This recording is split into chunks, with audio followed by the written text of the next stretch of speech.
the quiet town of Hollowbrook, nestled beneath ancient, looming trees, whispers of an eerie tale passed from generation to generation. It spoke of a nightmarish scene that would come to life on the very next day. One fateful night, young Sarah, with her heart pounding like a drum, stumbled upon an old, tattered journal in the attic. Its pages held the cryptic writings of a long-forgotten ancestor, speaking of a horrifying encounter. As she read, a chill swept through her, for the tale was eerily familiar. The account detailed a moonlit clearing, shrouded in a haunting mist.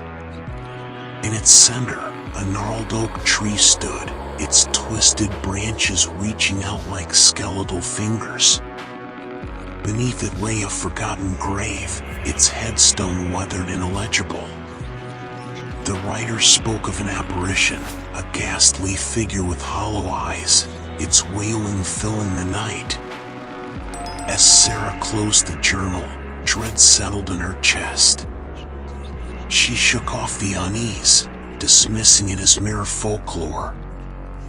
Yet, that night, sleep eluded her.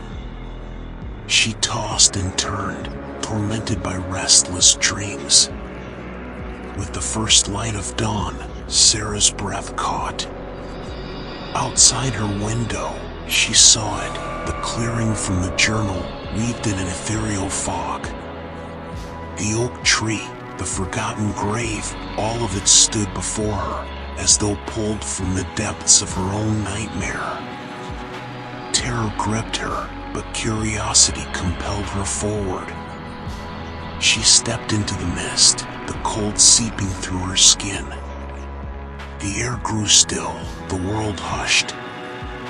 And then, a mournful wail pierced the silence, sending shivers down her spine. From the shadows emerged the figure, just as described in the journal. Its eyes, hollow and empty, bore into her soul. Sarah's voice trembled as she spoke. "Who are you?" The figure's voice echoed like a mournful wind. "I am the echo of your deepest fears, a specter bound to this cursed place." Sarah's heart raced. "What do you want?" "To warn," the figure moaned, "of the darkness that lurks, waiting to be unleashed." With those words, the apparition faded, leaving Sarah alone in the chilling silence.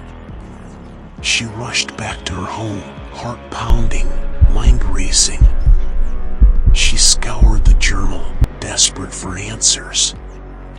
The writer spoke of a hidden evil, a malevolent force sealed beneath the oak tree, waiting for a time when it could be set free.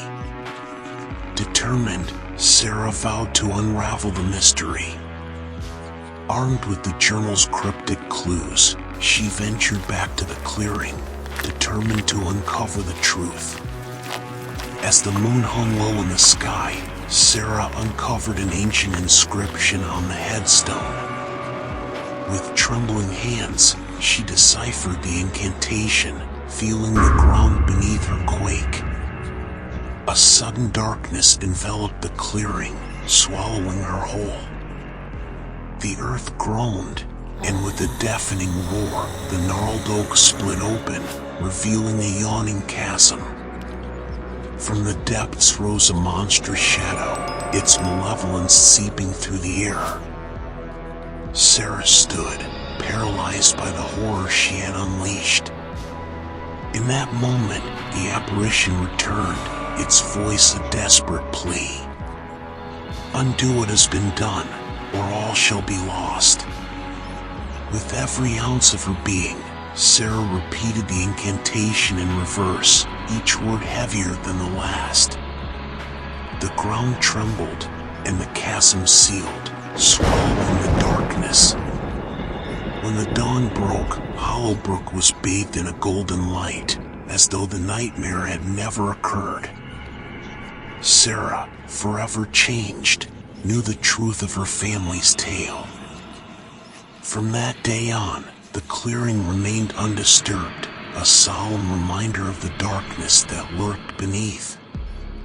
And in Sarah's heart, the echo of that nightmare would forever haunt her, a chilling testament to the thin veil that separates reality from the horrors of our dreams.